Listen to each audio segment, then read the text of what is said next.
what pacifism is the notion that no matter how much violence is done unto you, you will never use the defensive use of force against the one who is accosting you or the group that is accosting you and doing violence unto you. So in other words, it's saying you will never physically stand up for rights which you possess. You will allow someone to come and take them, to take rights. You will allow someone to come and take property. You will allow someone to even come and take life. And I find that one of the most deplorable ideologies that can exist on the earth, or anywhere else for that matter. So, and if I may interrupt you quickly there, sure. Mark, because I think that this is also an important point, is that this isn't always just physical, is it? I mean, this is also displayed in the way people just back down when authority figures come around, like, you know, right. Police or military or any so-called someone in a position of authority. They come along and they start ordering you around and getting you to become subservient to them.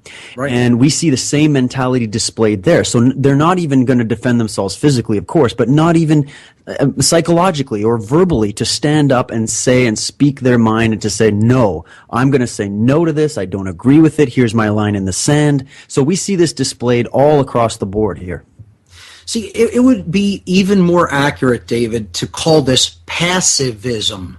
P-A-S-S-I-V-I-S-M, passivism. You know, you notice that that's a word play there that fits perfectly with what pacifism, supposedly based on the Latin, obviously, the etymology of the word pacifism based on the Latin word for peace, pax, P-A-X.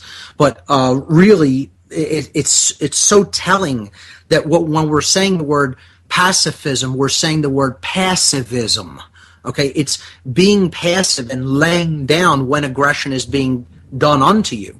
And you could even see it in other ways of being passive. It doesn't even have to be with the so-called authority figures. The New Agers are passive even in people that they encounter in life that, you know, that they don't want to get up in their face about their wrong behavior, about their aggressive or violent behavior. They want to just say, oh, they'll learn it in their time, or that's not for them to understand now, or they've made a choice not to be awake now or not to hear this now. Well, what if the real case is they're not learning this because no one's challenging them on their horrific behavior, on their horrible behavior. No one's getting up in their face. Too many people are being too passive and not challenging people on these behaviors that are completely immoral. You know, I like the word passivism even more than pacifism. So you have the non-aggression principle we saw earlier. That simply means do not initiate undue and unrightful usage of initiation of force against your fellow beings. That's it. Don't start any, coercive action toward another person. Once you're doing that, you've stepped into the realm of aggression, and that's not a right. That's a wrongdoing. And you combine the negation of aggression, or the non-aggression principle. If my rights, my property, my life are accosted by violence, I am not going to passively stand there and just allow that act of aggression to go uninhibited, to go unresponded, not respond to it, to just allow it to be done with complete impunity. No. You're going to use whatever defensive use of force is required to put down that act of aggression. And I would include up to and including deadly force if it's necessary, depending on the type of aggression that is used against you. So, and I say that is an absolute human right. It is an absolute human right that is not gifted to humanity by man and can never be taken away from humanity by man. And this is what so many governments and people in government and people in many religions and people in the New Age movement and a lot of your average people on the street simply do not recognize that is a natural, inherent human right to defend oneself. And now when you go into that deeper, you understand that since certain types of weaponry exist, that nobody can say to someone else, you may not defend yourself with a particular type of weapon. That is someone's decision to make for themselves, depending on how they want to defend themselves. It would be the equivalent of trying to take away, for example, an automatic or semi-automatic weapon, a battle rifle, from someone in the modern day. okay, would be the equivalent of attempting to disarm someone with a stone in perhaps, 100,000 years ago or more, or to take away the ability for someone to defend themselves with a dagger or a sword or a slingshot, 1,000 years ago or 500 years ago. In today's world, this is the most modern personal weaponry that is available with technology that we have. And you could get into all of the arguments about whether, wouldn't it be a beautiful world for things like that not to exist and for people not to ever use anything like that to do harm to someone else. That's a moot point because they do exist. And for someone to say you may not have a particular weapon is slavery. If you were to go back in medieval times and say you may not possess a sword, you're doing that, you're disarming that person because you're saying you are a particular class of people that is to be controlled. You may not have the ability to ever use this type of weapon against someone else. That's slavery. You're putting them into a class that is lower than other people who you're elevating above them and saying you have special rights that trump this person's rights, and therefore at some point, if you did will to do them violence, they would have no means of being able to defend themselves. This is what disarmament has always been about. Disarmament has never been about the actual weapon, whether it's taking that stone away from a Neolithic human being, or taking a sword away from a medieval human being, or taking a battle rifle away from a modern human being. It has always been about control and slavery. It has never been about just that thing, that particular weapon.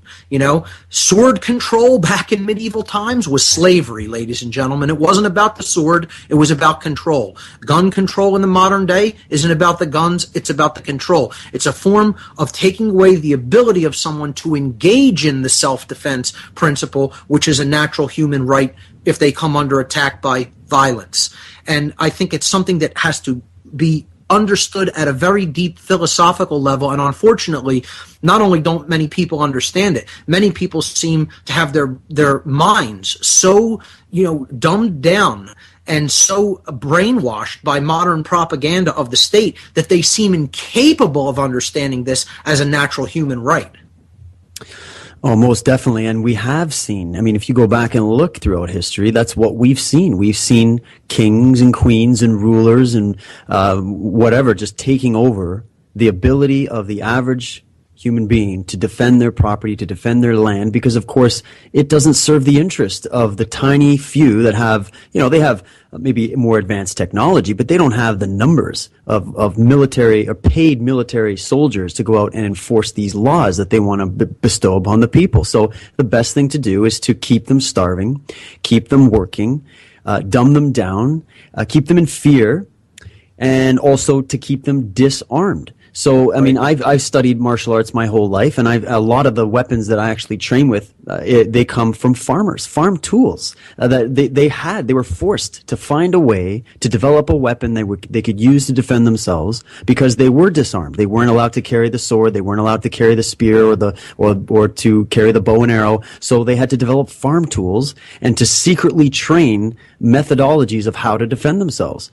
Some of them were even disguised in dances and routines like that, so that if they were working as slaves in the field, it didn't look like they were actually training a method of self-defense, but it was there. So we do see that throughout history, we've always had these rulers trying to enforce these rules, and then we've had these slaves that have constantly been trying to find ways to free themselves. And I don't think that really there's any difference with what we're seeing today.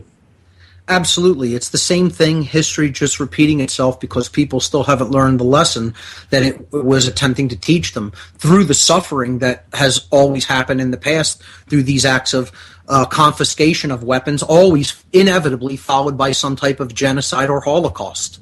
And all you need to do is do a cursory examination of even modern past history to understand that. How many different societies has gun confiscation been done in the last 100 years, followed by a genocide? Look at Armenia. Look at what happened in Nazi Germany. Look at what happened in the Soviet Union. Look at what happened in Cambodia. It's just unbelievable that people still don't see the pattern. The second biggest world religion is authority. This is the notion that a certain group of human beings, or a certain, individual, for that matter, doesn't matter whether you look at it as being vested in an individual or being vested in a group. This subclass of humanity has the moral right to issue commands to others. And the others, who are their subjects or their slaves, have a moral obligation to obey those commands that are issued by that group of human beings. That's called authority. And again, it's just a euphemism. If we're really being honest with ourselves about what the notion of authority is, it is slavery. If we're stripping away all the nice terms that you could call it, okay? If we're being honest with ourselves, the notion of authority that one group of people may command another group of people is called slavery. So I'm an anarchist. I don't believe in the authority of man. There is no authority in man. There is only authority in natural law. The creator of the universe put those laws into effect. So if you want to call it authority in nature, if you want to call it authority in God, if you want to call it authority in moral law, I don't really care. You can call it any of those terms. I'm comfortable with them all. Okay? So that's the authority that I accept is in control of the entire universe. And no man is it. No man or woman is it. So the idea of authority vested in man is called slavery. That was how the ancient world was simply ruled. It was one person at the top, authority vested in one. Everybody else just believed in that authority. That was their religion. That was their God for all intents and purposes, and they couldn't refuse his orders. And he ran a entire subclass of minions that would kill on command. We think we're so different today. We think the world is so different today. The world is nothing, and nothing has changed at all. Nothing. All we've done is change the names. And we've divested that quote-unquote authority. Instead of putting it into the hands of one human being, one person, one being, we've just diffused it a little bit into a group of people who we call government. They still sit up at the top of that same hierarchy of authority and violence. And, the concept of authority is vested in that group. And they rule over all the people who are their subjects or their slaves. And they have a subset of sick, psychopathic individuals who are their henchmen to do their bidding for them, just like the king or the priest king did in the ancient world. And nothing has changed, except we now call it government. Instead of calling it a king or a pope or a priest king, we now call it a government. The authority's been diffused a bit into multiple people that call themselves members of the government, and the subjects are just called the citizenry, and it's ruled by violence in the same way, with the same set class of people who are willing to take orders and do whatever violence they're commanded to do to keep the other slaves in line. Nothing has changed from the old world order to the new world order. Well, you know what? I don't recall ever agreeing to be a slave, held against my will. This is a captive situation. This is a hostage situation. Earth and humanity are in a hostage situation. For people who don't understand that, you're completely asleep. 100% totally asleep. This is a hostage situation that we are in. Wow. And that's, you know what? Yeah. We are here to lead the rebellion against this plantation called life on earth right now. Okay? You were spiritually put here to lead a rebellion against slavery.